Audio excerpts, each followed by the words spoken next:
Bertemu kembali bersama Papau. Bagaimana jika hari ini kita kembali mendengarkan dongeng? Cerita tentang rubah yang usil akan menemani kalian hari ini.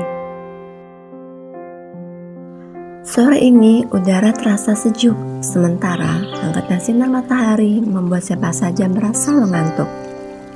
Tak terkecuali seekor rubah yang sedang tidur di bawah pohon. Dia tidur begitu nyenyak dan tidak peduli dengan sekitarnya. Bahkan saat angin bertiup cukup kencang dan membuat daun-daun berterbangan, rubah itu masih belum bangun dari tidurnya. Embusan angin malah membuat tidur rubah semakin nyenyak. Sementara rubah sedang tidur, seekor kura-kura berjalan mendekat ke arahnya sambil mendorong sebuah keranjang berisi buah-buahan. Rubah baru terbangun saat mendengar suara langkah kaki kura-kura yang mendekat ke arahnya. Dia kemudian menatap kura-kura dengan rasa ingin tahu. "Kenapa kau membawa keranjang buah itu ke sini?" tanya rubah. "Ini adalah keranjang buah milik kelinci. Aku sedang menunggunya di sini," jawab kura-kura. "Kelinci memintaku mengantar buah-buahan ini padanya," kata kura-kura lagi. "Kalau begitu, kau bisa meninggalkan buah-buahan itu di sini. Aku akan memberikannya pada kelinci saat dia datang nanti." Kura-kura pun pergi setelah menitipkan keranjang buahnya pada rubah.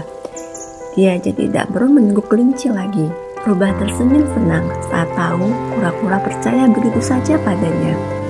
Tanpa menunggu kelinci datang, rubah kemudian menghabiskan semua buah yang ada di dalam keranjang itu. Setelah menghabiskan sekeranjang buah milik kelinci, rubah pun kembali merasa mengantuk. Perutnya yang kekenyangan membuat matanya terasa berat. Rubah kemudian melanjutkan tidurnya dengan perut yang terasa kekenyangan. Tidurnya semakin pulas sambil ditemani angin sore yang berembus perlahan. Kelinci datang saat rubah masih tidur. Dia berusaha membangun rubah agar segera bangun. "Ada apa, kelinci?" tanya rubah sambil menguap. Dia merasa kesal karena tidurnya terganggu. "Apa kau melihat kura-kura? Katanya dia akan menunggu di sini untuk membawa buah-buahanku," jawab kelinci. "Kura-kura? Entahlah, aku tidak tahu karena dari tadi aku terus tidur," jawabnya. Tentu saja rubah berbohong karena buah-buahan milik kelinci telah habis dimakannya. "Aku akan mencari kura-kura sekarang. Jika kau bertemu dengannya, katakan jika aku mencarinya," kata kelinci yang tak lama kemudian beranjak pergi. Rubah tertawa dengan keras setelah kelinci pergi.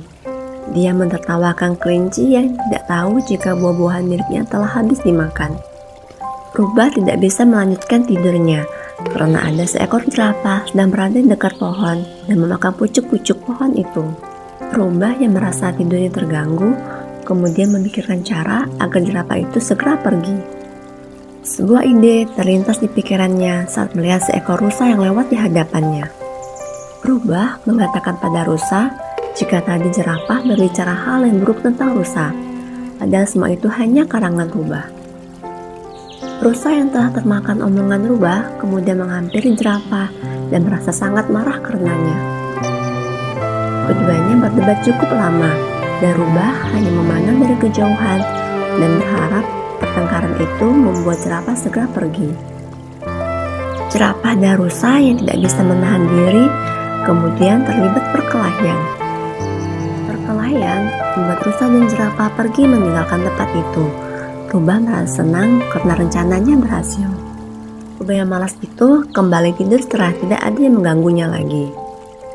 Seekor beruang berjalan mendekat saat rubah sedang tidur. Dia membawa madu yang baru saja didapatkannya. Beruang meninggalkan madunya karena dia harus mengambil madu lainnya lagi. Saat terbangun, rubah merasa heran dengan madu yang berada tak jauh darinya. Dia berpikir dengan keras siapa pemilik madu itu. Sambil berpikir, rubah duduk di dekat madu itu berada.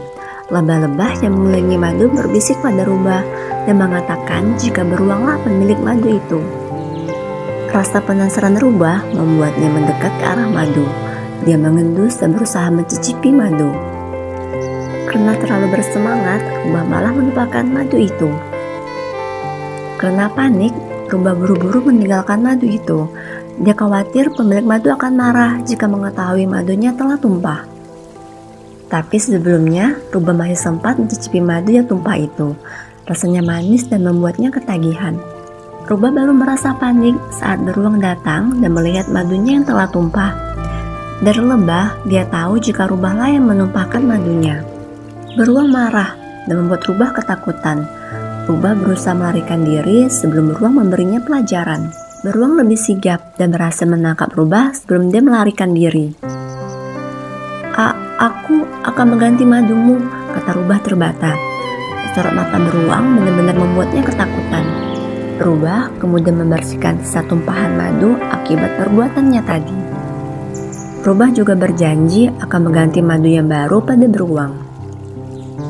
Jadi, jangan usil seperti Rubah, selalu bersikap baik pada siapapun. Terima kasih telah mengikuti cerita Papo hari ini. Sampai jumpa di cerita selanjutnya.